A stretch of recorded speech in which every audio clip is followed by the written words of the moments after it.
দেখে যারে মাঝ বান্ডারি হইতাছে নূরের খেলা, খাজা বাবা বসাইলো প্রেমের মেলা। ও দেখে যারে মাঝ বান্ডারি হইতাছে নূরের খেলা, খাজা বাবা বসাইলো প্রেমের মেলা, খাজা বাবা বসাইলো প্রেমের মেলা। হ্যালো গাইস, আসসালামু আলাইকুম। আপনারা সবাই দেখে যান, শুনে যান। অপু বিশ্বাস জমিয়েছেন মিথ্যা ষড়যন্ত্রের আড্ডাখানা। ওই যে সবকিছু ফাঁস হয়ে গেছে, অপু বিশ্বাসের মিথ্যার সব রচনা ঘটনার অবসান হয় নাই, কিন্তু ধরা খেয়েছেন। অপু বিশ্বাস যখন ধরা খায় তখন ধরাকে সরা জ্ঞান মনে করে। অপু বিশ্বাস প্রথম আলোতে নিউজ ছাপিয়েছেন, নিজেই থেকে ইন্টারভিউ দিয়েছেন, নিজে থেকেই সাজানো গোছানো সব কিছু প্ল্যান করেছেন। কারণ উনি ভেবেছেন দর্শক তো জানবে, দর্শক তো এখন গোপন সব কিছু জেনে গিয়েছে যে বুবলি একটু বলে দিয়েছে আর আমার গায়ের মধ্যে একেবারে বোম্বাই মরিচের মতো আগুন ধরে গিয়েছে অপু বিশ্বাস। এখন এই জন্য অপু বিশ্বাস দায় এড়ানোর জন্য কি করবে, মিথ্যা নাটক সাজানোর জন্য পাবলিসিটি করে বেড়াচ্ছেন যে শাকিব খান তৃতীয় বিয়ে করবেন। ইভেন নিজে থেকে এটা পাবলিসিটি করার পরে আরেকটা পাবলিসিটি করে স্টার্ট করেছেন, যেটা হচ্ছে তিনি প্রথম আলোকে দিয়ে নিউজটা ছাপিয়েছেন যে প্রথম আলো মিথ্যা ইন্টারভিউ নিয়ে। বাহ, ওইখানে অপু মাসি নিজের মতো করে নিজের বক্তব্য সাজিয়ে গিয়েছেন।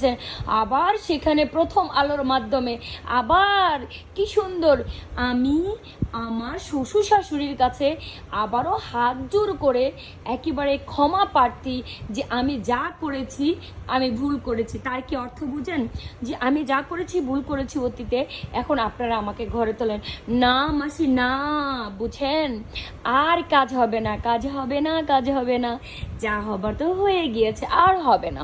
আপনি যতই সরাকে ধরা জ্ঞান মনে করেন না কেন, পাবলিকও বুঝে, সাকিবের মা বাবাও বোঝে, সাকিবের ফুল ফ্যামিলি বুঝে, যত কিছু করেন। আর সাকিব খান তো পুরো পৃথিবীটাকে চড়াই খাচ্ছেন, উনি তো আর ফিডার খাচ্ছেন না, আর বসে বসে বুড়ো আঙ্গুলটা চুষে না। হ্যাঁ, যে আপনার সরাকে মানে ধরা জ্ঞান মনে করবে, ঠিক আছে? এখন সব কিছু বোঝে। আপনি এই পর্যন্ত দেখেন, আপনি কত বড় শয়তান একটা মহিলা, বুঝতে পারেন? আপনি নিজেকে খুব চালাক মনে করেন, বুঝছেন না? ওই যে শিয়ালের আর গল্পের মতো, বুঝছেন, নিজেকে খুবই পণ্ডিত মনে করে। তা আপনার নিজেকে খুব পণ্ডিত মনে করেন যে আপনি খুবই পণ্ডিত, আপনার মতো এরকম পণ্ডিত কেউ নেই। আপনি বারবার এই ধরনের নিউজগুলো করবেন, এই ধরনের সব কিছু করবেন, আপনাকে ধরাই যাবে না। আপনি দেখেন ইন্ডাস্ট্রির মধ্যে, বাংলা ইন্ডাস্ট্রির মধ্যে একটা মানুষ আপনাকে নিয়ে পজিটিভ কোনো কথা বলে না। প্রত্যেকটা মানুষ আপনাকে নিয়ে হেসে নেগেটিভ কথা বলে, হেসে বলে দেয় আপনি গসিপিং, হেসে বলে দেয় আপনি গসিপিং কুইন, হেসে বলে দেয় আপনি ইনজেকশন কুইন, হেসে বলে দেয় আপনি যে কোন ধরনের মানুষ। সারা বাংলাদেশের নিউজ আপনার সাথে পাওয়া যায়, কারণ ইন্ডাস্ট্রিতে কার বাচ্চা হয়েছে, কার হয় নাই, কার সাথে কার প্রেম, কার হবে না, কে কি করছে, সব কিছু আপনার সাথে নিউজ। কেন রে ভাই, আপনার সাথে এত মানুষের কিভাবে? একটা মানুষের সাথে তো সব মানুষের ভালো আন্ডারস্ট্যান্ডিং কখনই হয়। যেমন ওই যে dot dot dot dot dot dot dot dot dot, এইটা হলে প্রত্যেকটা মানুষ ওই মানুষের খবর রাখতে পারে। এখন কি আমরা কি আপনাকে ডট ডট ডট ডট মনে করব? আমরা তো আপনাকে এমনিতেই dot dot dot dot dot মনে করি, কারণ 2017 সালে আপনার ডিভোর্স হয়ে গেছে। আপনার ডিভোর্সের পরে যে আমার হাজব্যান্ড, আমার শ্বশুর শাশুড়ি, তারপর সাকিব খানের সাথে আমেরিকাতে ঘুরতে গেছেন, তখন থেকে আমরা আপনাকে ডট ডট ডট ডট মনে করি, আপনাকে আমরা ভালো কিছু মনে করি না। হ্যাঁ, তো আপনি আসলে এখন আপনার লজ্জা হওয়া উচিত, এখন আপনার থেমে যাওয়া উচিত। আপনি মনে হয় থামতে পারবেন না। আপনি কেন থামতে পারবেন না জানেন? আপনি বুবলিকে সহ্য করতে পারেন না। কেন পারেন না?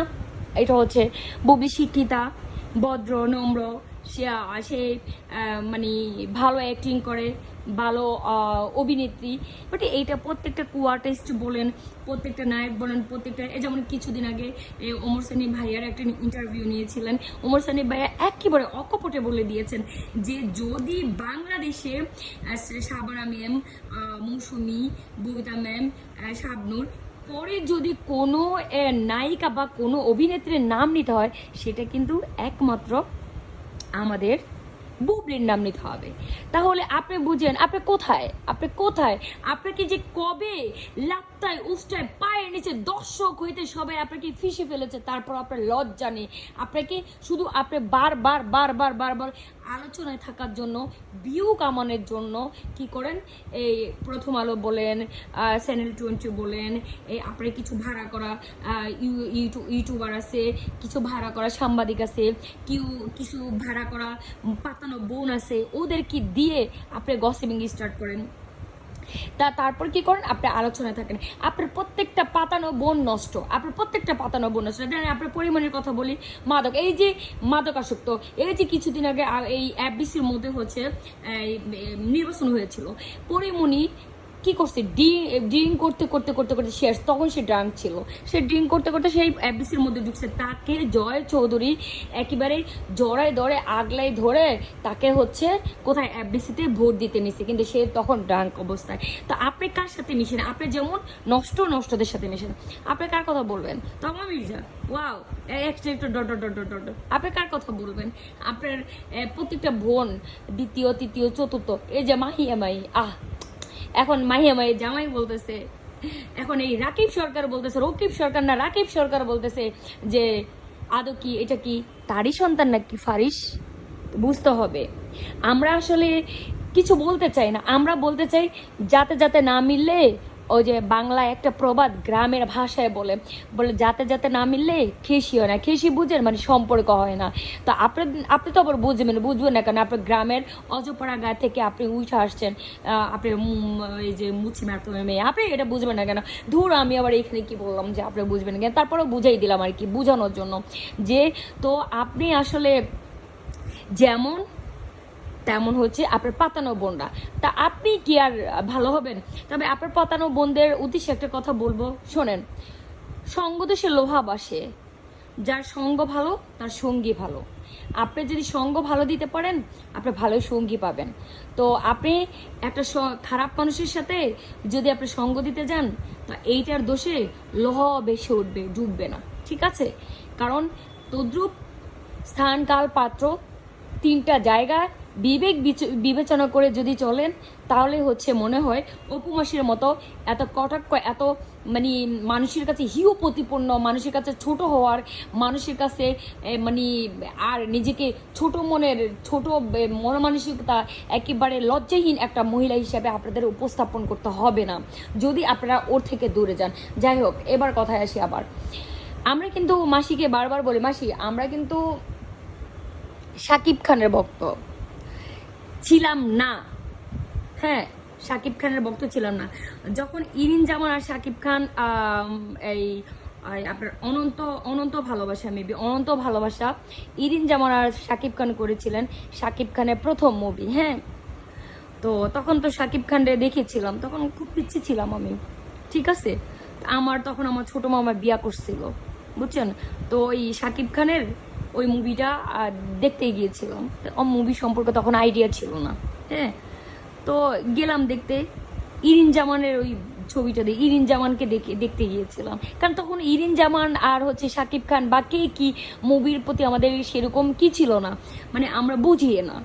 তো যখন একটু বড় হতে লাগলাম, তখন মনে হয় ক্লাস 3-তে পড়ি, তখন শাবনূর একটা মুভি দেখলাম, এই হচ্ছে মেবি এটার নাম হচ্ছে মনে হয় বীর ফুল, হতে পারে বীর ফুল মুভিটা দেখেছিলাম।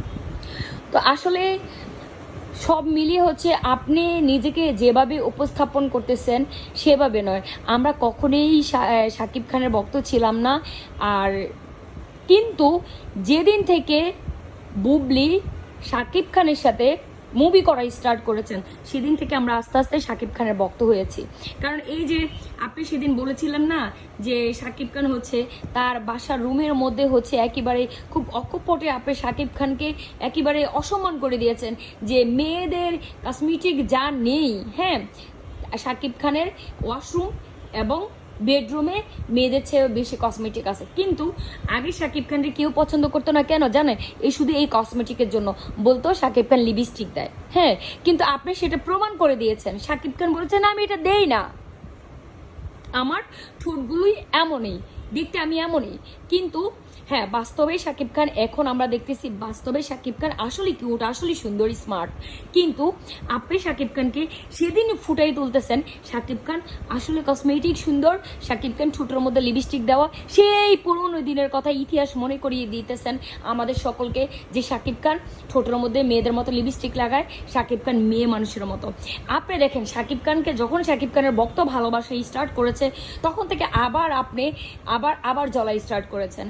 শাকিব খানকে যেদিন থেকে বুবলি বলেছিল যে আমি আর শাকিব খান আলাদাভাবে আমরা টাইম স্পেন্ড করি, বাট এইটাই থেকে আবার আপনি শাকিব খানকে পছন্দ স্টার্ট করেছেন। তো শোনেন, আপনি এখন যত শাকিব খানকে পছান বা বুবলিকে পছান, বুবলিকে আপনি ধরতে পারবেন না, কারণ বুবলির পায়ে নিচে পড়ে আপনি একেবারে ধুমড়ে মুচড়ে গেছেন। আপনি যদি এতই যদি পাওয়ারফুল যদি মহিলা হতেন, হাজবেন্ডকে ধরে রাখতে পারেন না কেন পারলেন না? আপনি তো অবিবাহিত ছিলেন, একটা হাজবেন্ডকে ধরে রাখতে পারলেন না কেন? একটা হাজবেন্ডের ধরে রাখতে পারেন না, এবার বড় বড় কথা বলেন কেন? আপনার হাজবেন্ড যদি ধরে রাখতে পারতেন তাহলে সেও অন্য মহিলার কাছে যেত না। বুবি তো তার কাছে সাইদা আসে নাই, একটা মেয়ে কখনো ছেলের কাছে সাইদা আসে না, একটা ছেলে যায়। আপনি অক্ষম, আমাদের সন্দেহ আছে আপনি অক্ষম। আপনি তখন পরকীয়া নিয়ে ব্যস্ত ছিলেন, যার জন্য সাকিবকে সেভাবে ট্যাকল দেন নাই, যার জন্য সাকিব বুবলির জীবনটা নষ্ট করেছে, আর আপনাকে ডিভোর্স দিতে বাধ্য হয়েছে। এখন বড় বড় কথা বলবে না, জাতি সব জানে। ওকে, মাইন্ডেড।